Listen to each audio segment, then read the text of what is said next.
uNkulunkulu wethu izandla ukuthi khona into azozenza kulo nyaka. Lo nyaka lo unyaka wakho, unyaka wempumelelo. Sizodeclare, sizokhuluma into ezintsha phezu kwempilo ukuthi uNkulunkulu ubengakushilo ngesikhathi engathi uyawa, kodwa uNkulunkulu ubeke nawe. Khona umhlabelelo ohlabelelo bethi ubelokhe nami, uNkulunkulu ubelokhe nami. Noma ngingena esigodini sethunzi lokufa, ubelokhe nami. Nkosi, ngingakulahla kanjani? Abanye bekujikela bekulahla, kodwa wena ubulokhu nami.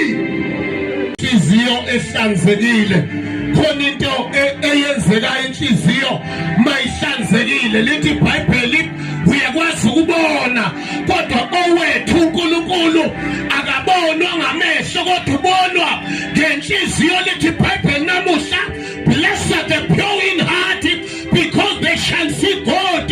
Ngoba uNkulunkulu uthi vulani inhliziyo ngingene ngizodla nawe futhi udle nami. Uma usuvala ukudla noNkulunkulu ziyashintsha izinto. Kukhona izinto ozetayo ngoba umuntu odla nayo, noma imenyu esiphambi kwakho iyashintsha ngoba usumvulele wangena wadla naye wadla nawe. Babusisiwe abanenhliziyo ehlambulukileyo bazombona uNkulunkulu. Hallelujah.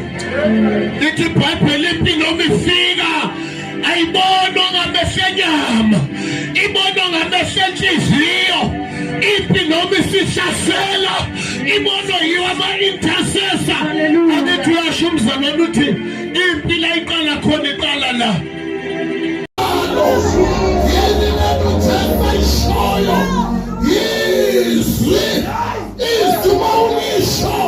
Ulifafaza naseyigangeni kuyokuba njengomusha.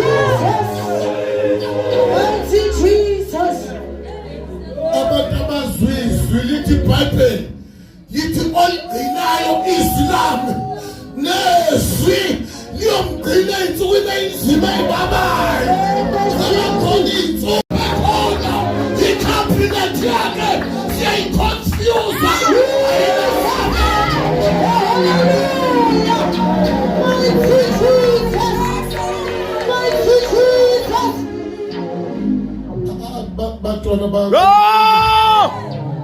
Ekseni isikhathi sithi 1:15.